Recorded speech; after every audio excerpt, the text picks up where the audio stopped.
Rehanna stracha gan dáta hit fós a lurg a géad bua a bhúra de ré, se Seán ó Gráine.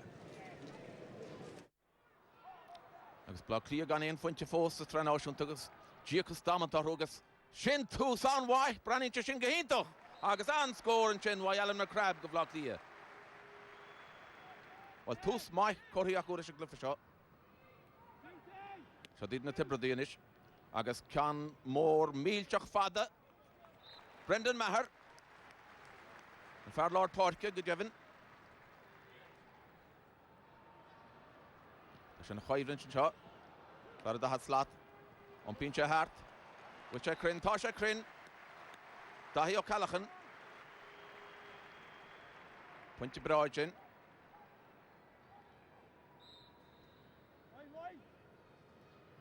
Wel, fi'n sbosig agos fi'n tomig. Declan Ryan yn eisiau agos. Eisiau sost gylior. Anschgil gyjoig na Tipperary. Can sio stiach isil. Ar y hif Clay. Agos sy'n yn eisiau. Siani Borcan sy'n.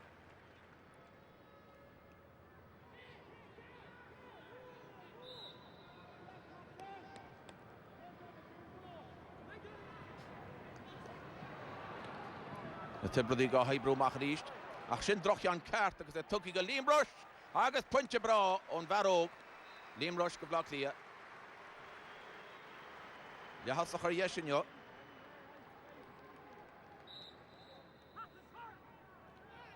Daly sás go leor lei sin.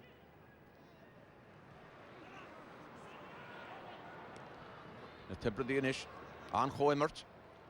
Agus an críoch nó go Devin. Noel McGrath ar y dahad slat.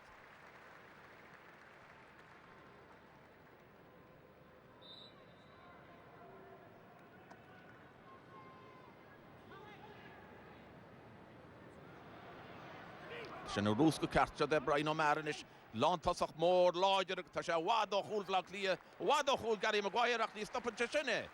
Puntje gan Scott fátje ag Brian O'Mara.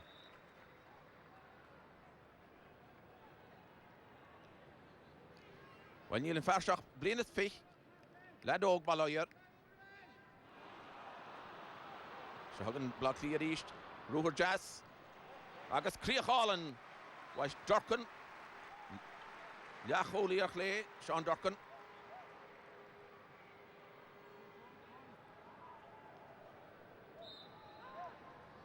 Spáinte siúlann sin agus scill.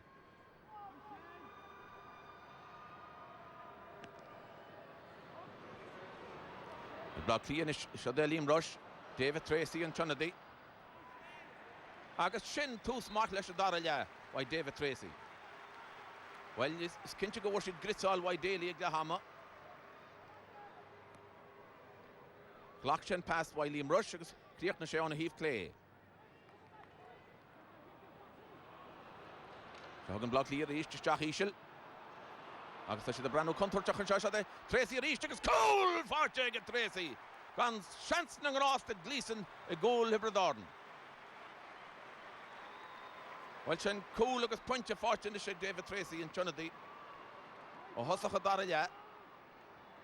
Agus bhí cúnú ar fáil, ach níor heasta sé bhaid balair.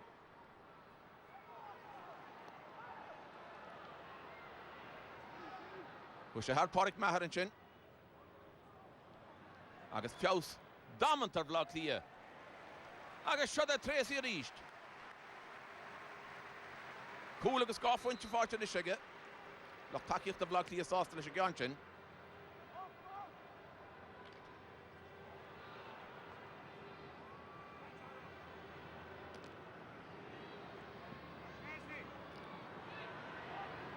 Agus clufa fíorthainneamh a gan an seo. Se dtí na Tipperary a ríist.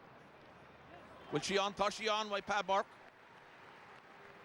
Leahasach ar clé Páborc leis a gceann sin. Se de Brian O'Mara ríist an fachach fir. Tá sé tití, tá sé airí. Agus tá scór fáte aige an lán tasach mór. Brian O'Mara.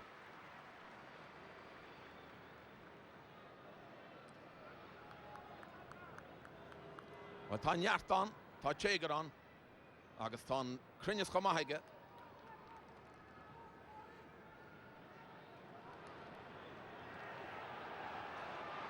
And the Tipperary fós an agus iarach dele.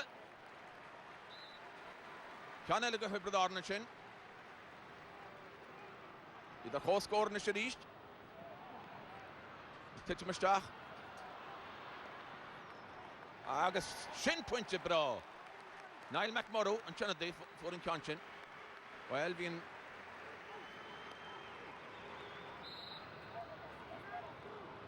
Feic muid ríiste.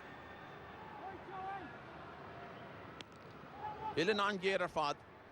On híomh clé. O'Mara ríist. Agus Brenner sin mar scór. Why Brian O'Mara and Farrow. Na Tipperary corthíoch an cinna ríiste aige. On tíomh deis.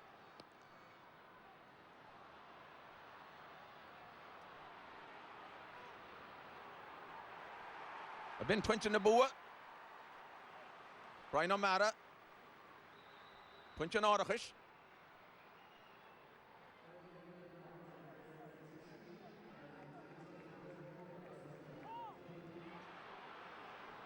So O'Mara is ríist in lad mór. Agus cean eile fós ag Brian O'Mara. Trí fointe chun tusaí inis. Agus bud míisteach san am breise an Tom Cúteh.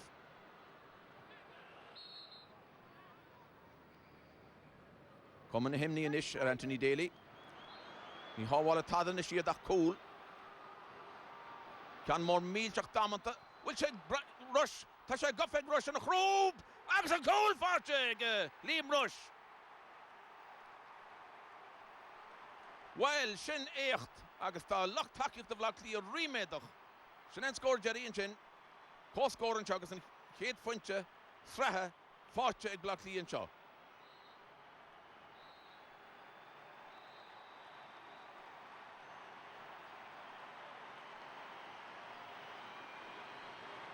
And Dublin finally get their just desserts with at least a point in the Allianz National Hurling League.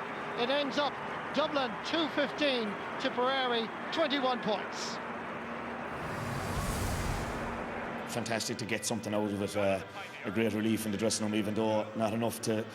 We're in the relegation final now, probably, you know, if you can call it a final. I suppose no one wanted to be in it, but it was great to get the result at the end of the day. 10 minutes in the second half would have taken a draw there, but to go 3 points up with time just up, disappointing to give away the goal at the finish there, but full credit to Dublin, you know, the way they battled on there.